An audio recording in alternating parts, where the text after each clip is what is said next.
انہی تصورات سے متاثر ہو کر میں نے ایک انگلش پوئم لکھی ہے، The Weaver's Loop by Shells. The apple falls in Newton's hand, a ticking clock across the land. But Einstein chased the beam of light and found that now escapes our sight. At Planck's deep edge, the fabric frays, beyond the rules of human days. Two eyes behold the breadth of space. A hidden third reveals the place. I hold the rope, I feel its pull, until the loop of mind grows full. The river stops, the waters stay, a stagnant ghost of ancient day. The past is here, the future's core is knocking on the present's door. No longer line, no endless flight, just one great pulse of golden light. جی بالکل، just one great plus of golden light. اگر اس کا تھوڑا سا ترجمہ میں آپ کے ساتھ شیئر کروں تو کچھ یوں ہے کہ سیب نیوٹن کے ہاتھ سے گرتا ہے اور زمین کے کونے کونے میں ایک گھڑی کی ٹک ٹک گونجتی ہے، مگر آئنسٹائن روشنی کی کرن کے پیچھے بھاگتا ہے اور اسے احساس ہوتا ہے کہ ناؤ آنکھوں سے اوجھل ہو گیا ہے. پلانک کی گہرائیوں کے کنارے پر کائنات کا تانا بانا آہستہ آہستہ بکھرنے لگتا ہے، جہاں انسانی وقت کے اصول اپنی حد کھو دیتے ہیں. دو آنکھیں اسپیس کی وسعت کو دیکھتی ہیں، مگر ایک پوشیدہ تیسری آنکھ وہ مقام ظاہر کرتی ہے جہاں راز کھلتے ہیں. میں وقت کی رسی کو تھامتی ہوں اور اس کی کشش کو محسوس کرتی ہوں، یہاں تک کہ ذہن کا چکر یا لوپ اپنی تکمیل تک پہنچ جاتا ہے. پھر دریا رک جاتا ہے، پانی ساکت ہو جاتا ہے، گویا کسی قدیم دن کی خاموش پرچھائی ایک لمحے میں ٹھہر گئی ہو. پاسٹ یہی ہے، ماضی یہی ہے، مستقبل کی گہرائی بھی یہی ہے، اور وہ حال کے دروازے پر آہستہ سے دستک دے رہی ہے. اب نہ کوئی سیدھی لکیر باقی، نہ کوئی لامتناہی سفر، صرف ایک عظیم دھڑکن باقی، گولڈن لائٹ کی ایک ابدی اور روشنی دھڑکن، شعاع نور کی ایک ابدی اور روشن دھڑکن.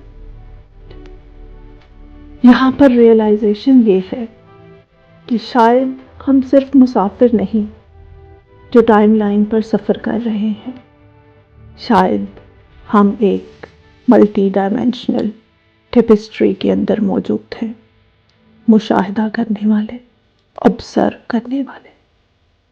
اور جب سائنس اور اسپرٹ ہم آہنگ ہوتے ہیں تو ایک گہری حقیقت سامنے آتی ہے.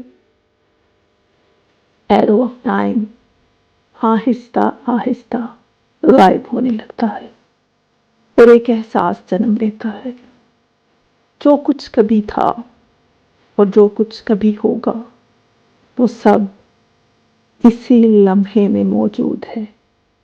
ایک ابدی لمحہ، ایک خوبصورت اسٹیگننٹ مومنٹ.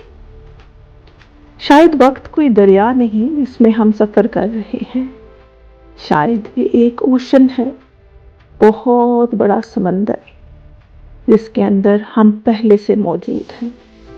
اور کبھی کبھی اگر ذہن کافی پرسکون ہو جائے تو ہم